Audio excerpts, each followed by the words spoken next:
July 29, 2024 nung magsimula ang lahat. Inaasahan naming magiging pinakamaingay na section kami. At tama nga, dahil ganoon namin ito ginusto.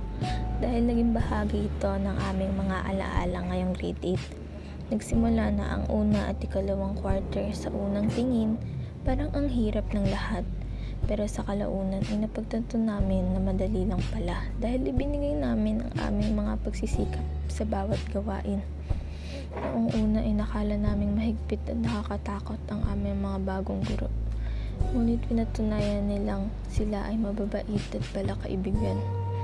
Dumating na ang ikatlo at ikaapat na quarter. Pakiramdam namin ay mas naging mahirap ang lahat. Tulad ng aming inaasahan, nagsimula kaming malunod sa mga gawain sa bawat asignatura.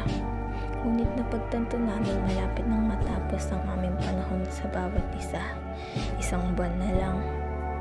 Ang tanging iniisip lang namin ay maging masaya, sulitin ang bawat sandaling magkakasama. Dahil alam namin matatapos na ang klase. Ang nais lang namin ay manatili sa ganitong pakiramdam. Ang kasiyahang ito. Lahat ng masasayang sandali, pati na rin ang mahihirap na pinagdadaanan, ay darating din sa isang katapusan. Paalam,